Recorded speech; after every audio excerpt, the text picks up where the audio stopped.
இன்னைக்கு 14, அதாவது மொத்த கணக்கில் 13 ஆயிடுத்து, 14வது. இப்போ இன்னொன்று நான் சொல்கிறேன். இப்போ நீங்கள் இப்போ இந்த திவ்யதேசங்களுக்கெல்லாம் போகிறேன்னு வச்சுக்கோ, அங்கே இருக்கக்கூடிய பட்டர் சுவாமி பெருமாளுக்கு ஹாரதி எடுத்து காண்பிப்பார். ஹாரதி எடுக்கும்போது சொல்வார், சோழ நாட்டு திவ்யதேசத்தில் 13வது. இப்போ உங்கள் புஸ்தகத்தில் வேற ஏதோ கணக்கு இருக்கும். இல்லை சுவாமி 13 இருக்கே, இதெல்லாம் குழப்பிக்கவே வேண்டாம், நீங்கள் எந்த ஆர்டரில் வேணாலும் போடலாம். ஸ்ரீரங்கம் சும்மா நம்ம நம்பர் 1 வச்சுட்டு இருக்கோம், அவ்வளோதான். ஸ்ரீரங்கத்துலேருந்து துவங்கினா ரொம்ப மங்களகரமாக இருக்கும்னு ஸ்ரீரங்கத்துலேருந்து வச்சுட்டு இருக்கோமே ஒழிய இந்த 40க்குள்ளே நீங்கள் எப்படி வேணாலும் போட்டுக்கலாம், ஒன்றுமே இல்லை. இப்போ பாண்டிய நாட்டு திவ்யதேசங்களை முதல்ல 18 போட்டுட்டோ அப்புறம் 40 போட்டாலும் ஒன்றும் தப்பு. இதெல்லாம் பூர்வர்கள், இது ஒன்றும் வேத வாக்கியங்கள்லாம் ஒன்றும் கிடையாது. அதனால the order can always change, because இதெல்லாம் ஒரு கொஸ்டினா ஒருத்தர் மெயில் எழுதுவார், in my book it is number 13 but you said number 14, what to do? Don't do anything, just listen, அவ்வளவுதான். அதனால இந்த திருவிண்ணகர் என்கின்ற திவ்யதேசத்தை அனுபவித்தோம். அதுக்கு கொஞ்சம் அருகிலேயே இன்னொரு திவ்யதேசம் இருக்கு, திருச்சேரை என்று பெயர். இந்த திருச்சேரை எம்பெருமான் ரொம்ப விசேஷமான எம்பெருமான். இதுக்கு பஞ்சசார க்ஷேத்திரம்னு பேர். சாரம்னா என்னன்னா எசன்ஸ். இப்போ நம்ம ரசம்னு சொல்றோம், இது வந்து ருச்சியை வைத்துக் கொண்டு. இப்போ நம்ம ஸ்ரீ வைஷ்ணவால அதுக்கு ஒரு பேர், அது ஒரு வையம் வழி தனி வழி நாங்கள் ஒரு பேர் வச்சிருக்கோம். அதுக்கு என்ன ஷாட்ரமுது, ஷாட்ரமுதுன்னு வச்சிருக்கோம். ஷாட்ரமுது மறிவிரி சாத்துந்துன்னு எடுத்து, ஆனால் ஷாற்று அமுது அது ஒரு அழகான ஒரு வார்த்தை. அதை விட சுலபமான வார்த்தை ரசம். ரசம்னா ருச்சிகரமாக இருக்க வேண்டும். நன்னா இருக்கா இந்த ரசம் சொல்றோம். பெருமாளுடைய நாமமே ரசம்ங்கிறார். ஒருத்தர் பிபரே ராமரசம். ஒருத்தர் கேட்டார், அவ வந்து ஏதோ வேப்பம்பூன்னா அதுன்னா இப்ப என்ன ராமரசம்னு ஒன்று தனியா இருக்கு. நாமாவே ரசம், அவ்வளவு ருச்சிகரமா இருக்கு. ருச்சிகரமானது நாமா. So the name itself is such an essence. அடுத்து ஆனா இப்ப நீங்க வந்து கர்நாடகம் பக்கம் வந்தேன்னு வச்சுக்கோ, ரசம் ஹாக்கின்னா உத்தரம் ஹாக்க மாட்டா, சாரு ஹாக்கி, சாருன்னு தான் சொல்லுவா. சாரு அப்படின்னா சாரம். சாரம்னு சொன்னா சாப்பாட்டுலயே எது ரொம்ப நல்லா இருந்தது, ரசம். இருக்கிறதுக்குள்ள கம்மியான நாழி ஸ்பெண்ட் பண்றது ரசத்துல தான். நடுக்கொதி வந்துட்டுனா போறோம் இறக்கி வச்சுடலாம். ஆனா அதுதான் சாரமான விஷயம். தேசிகன் ரகசியத்ரே சாரம்னு ஒரு கிரந்தம் சாதிச்சார். அதுல 2வது அதிகாரத்துக்கு சார நிஷ்கர்ஷாதிகாரம்னு பேர்.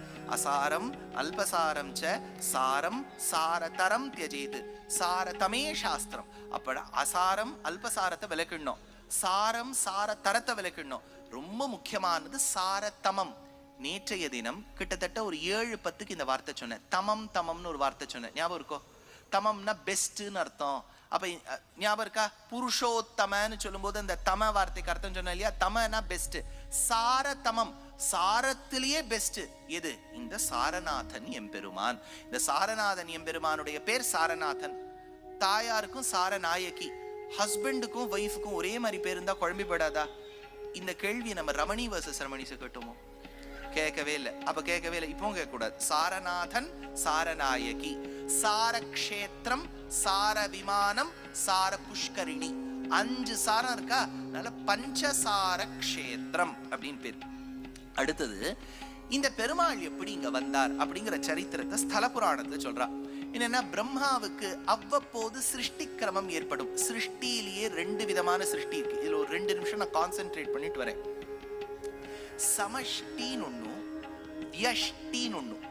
வியஷ்டிக்கு முன்னாடி ஏற்படுவது சமஷ்டி. சமஷ்டிக்கு இன்னொரு பெயர் அத்வாரகம், வியஷ்டிக்கு இன்னொரு பேரு சத்வாரகம். ரொம்ப கிருஷ்ணர் நவமோத்தியாயம் ராஜவித்யா ராஜகுஹ்யம்ங்கிற பகவத்கீதையில ரொம்ப தெளிவா எடுத்து சொல்றார். அதாவது சிருஷ்டிங்கிறது எப்படி ஏற்படும்? ஏகோகவை நாராயணாய் ஆசீது ந பிரம்மா ந ஈசானஹான்னு உபனிஷத் சொல்றது. ஒன்னும் தேவும் உலகுமத்தும் யாதுமில்லாவன்னு நான்முகன் தன்னோடு தேவர் உலகோடு உயிர் படைத்தான். சரி, நடுவில் ஒரு கேள்வி கேட்கணும். இது எந்த பாசனம்? எந்த திவ்யதேசத்து பாசனம்? ஒன்னும் தேவும் உலகுமத்தும் யாதுமில்லாவன்னு நான்முகன் தன்னோடு தேவர் உலகோடு உயிர் படைத்தான்.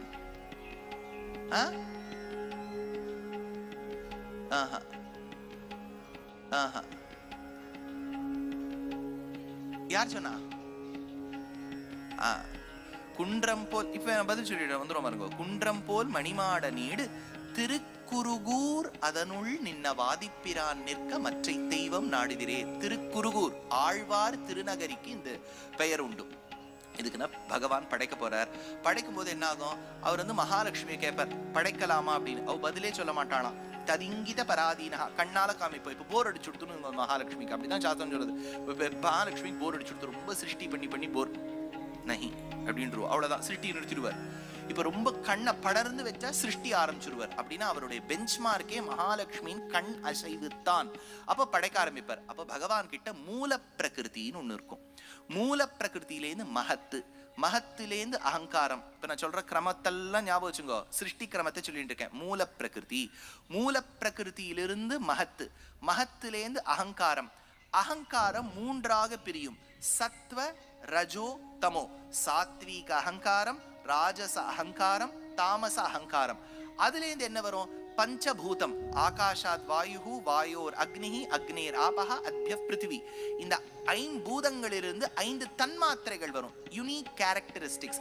ஆகாசம் சப்தம், ஆகாசத்திலிருந்து வாயு, வாயுனா ஸ்பர்ஷம், வாயோர் அக்னிஹி, அக்னினா ரூபம், அக்னிக்கு அடுத்ததாக ஆபஹா ஜலம், ஜலம்னா ருச்சி, அடுத்தது பிருத்திவி, பிருத்திவினா கந்தம். பஞ்சபூதம், பஞ்ச தன்மாத்திரம். அடுத்தது பஞ்ச ஞானேந்திரியம் பிறக்க வேண்டும். ஏன்னா இப்ப இந்த 5 விஷயங்களை தெரிஞ்சுக்கணும்னா, சப்தத்துக்கு காது, ஸ்பர்ஷத்துக்கு தோல், ரூபத்துக்கு கண்ணு, ருச்சிக்கு நாக்கு, கந்தத்துக்கு மூக்கு. இந்த 5 ஞானேந்திரியம் வந்துவிட வேண்டும். ஆனா இப்போ மசால் வடை நல்ல வாசனை வச்சுக்கோ. இப்போ வுட்லாண்ட்ஸ் இன்னைக்கு என்ன பண்ணிருக்கான்னு தெரியல, ரொம்ப நல்லா வாசனை, எல்லாம் நல்லா இருக்கு, பாக்குறதுக்கு நல்லா இருக்கு, வாசனை நல்லா இருக்கு. அது என்கிட்ட வராது. இது வரைக்கும் மசால் தோசை நடந்து வரா மாதிரி பகவத் சிருஷ்டி இல்லை. அப்ப நான் நடந்து போய் மசால் தோசையை எடுத்துக்கணும். இப்படி துட்டை கொடுத்துட்டு எடுத்துக்கணும் இல்லையா? அப்ப நான் பணத்தை கொடுத்துட்டு அந்த மசால் தோசை எடுத்துக்கிறேன். அப்ப கை உதவும் அந்த தோசையை எடுப்பதற்கு. நடந்து போறதுக்கு கால். இந்த கால், கை, முகம், அப்புறம் இந்த மலஜலம் கழிக்கிற துவாரம், ரீப்ரொடக்டிவ் ஆர்கன்ஸ், இதெல்லாம் சேர்ந்து கர்மேந்திரியம்னு பேர். அப்ப பஞ்ச கர்மேந்திரியம், பஞ்ச ஞானேந்திரியம், பஞ்சபூதம், பஞ்ச தன்மாத்திரம், மகத்து, மகான், மூல பிரகிருதி, மகத்து, அகங்காரம், மனசு. இது 24 சேர்ந்ததற்கு அச்சேதன தத்துவம்னு பேர். இந்த 24 ஞாபகம் வச்சுருக்கீங்களா? 25வது தத்துவம் ஜீவ தத்துவம். அப்பதான் ஜீவாத்மா வரும். அப்ப 24 சேர்ந்து ஒரு கோஷ்டி அச்சேதனம், 25வது ஜீவாத்மா அது ஒரு கோஷ்டி, 26வது பரமாத்மா. இந்த 24ஐயும் 25ஐயும் தன் சரீரமாக கொண்டுள்ளார். சமோகம் சர்வபூதேஷுன்னு கிருஷ்ணர் சொல்லும் போது அந்த அத்தனையும் எனக்கு உடம்பா இருக்கு. இது வரைக்கும் பிரம்மா பிறக்கல. இதுக்குத்தான் சமஷ்டி சிருஷ்டின்னு பேர். இப்ப அடுத்த லெவல் ஸ்டெப் 2ல வியஷ்டி சிருஷ்டியில பெருமாள் என்ன பண்ணுவார்? தன்னுடைய நாபியிலிருந்து ஒரு கமலம், கமலத்தின் மீது பிரம்மா. இப்ப பிரம்மா கிட்ட என்ன சொல்லிடுவார்? நீ பாக்கி சிருஷ்டிய பண்ணு. அப்பதான் அவர் தேவ மனுஷ திரியக்கு நம்மை போல்வாரை எல்லாம் பிரம்மா சிருஷ்டிக்கிறார். இப்ப பிரம்மா வரைக்கும் நடந்தது சமஷ்டி, பிரம்மாலேந்து வரக்கூடியது வியஷ்டி. இந்த 2 விதமான சிருஷ்டி எல்லாம் முடிஞ்சு பிரம்மாவுக்கு ஒரு காலகட்டம் வரும். கொஞ்சம் போர் அடிச்சு போயிடும். சுவாமி ரொம்ப நாழியா எடுத்து இந்த சிருஷ்டி அப்படியே வச்சுட்டு இருக்கேனே, இல்லப்பா இவ்வளவு இன்ஃப்ராஸ்ட்ரக்சர், மெட்ரோ கிட்ரோ எல்லாம் போட்டிருக்கவே, பிரளய காலம்னு வந்துடுச்சுன்னா எல்லாம் மெட்ரோ எல்லாம் போயிடும். அப்போ போகும்போது லயம்னு பேர், கல்பக்ஷயே. அப்ப அந்த கல்பக்ஷயம் உருவாகும் போது அது அத்தனையும் அழிஞ்சு போயிடுமா? அப்ப அழிஞ்சு போனோன்னு கொஞ்ச நாழி ஆனோன்னு திரும்பி தாயார் சொல்வோம், திரும்பி ஒரு வாட்டி சிருஷ்டிக்கலாமே. அப்ப பெருமாள் என்ன பண்ணிருக்கணும்? முன்னாடி இப்போ நீங்க ஒரு ஆத்துல வந்து ரொம்ப நாள் இல்லை, ஆத்துல வந்துட்டு தயிர் வாங்குற பழக்கம் இல்லை, ஆனா பால் வாங்குற பழக்கம் உண்டு. பாலை தயிரை வீட்லயே ஆக்குவேள். அப்ப என்ன பண்ணுவேள்னா, எவ்வளவு நாள் விட்டு வச்சிருந்தாலும் கொஞ்சோண்டு தயிர் எடுத்து வச்சிருப்பீங்க. அந்த தயிர் எடுத்து வச்சிருந்தாதான் அந்த பாலை உர குத்தி அதை தயிர் ஆக்க முடியும். பெருமாள் என்ன பண்ணுவார்? இந்த சிருஷ்டி முடிஞ்சு, சம்ஹாரம் முடிஞ்சு, லயம் முடிஞ்சு, அடுத்த சிருஷ்டியில கொஞ்சம் ஸ்பெசிமன் எடுத்து வச்சுக்கணும் இல்லையா? ஒரு பானையில, அந்த பானையில எடுத்து வச்ச இடம் தான் திருச்சேரை. புரியுறதோ? இந்த கனெக்ஷன் புரியுறதா? ஏன்னா சாரமான விஷயத்தை எடுத்து வச்சார். அப்ப என்னன்னா, அந்த கடம் உருவாவதற்கு, கும்பம் உருவாவதற்கு மண்ணு வேணும், சேரு வேணும்.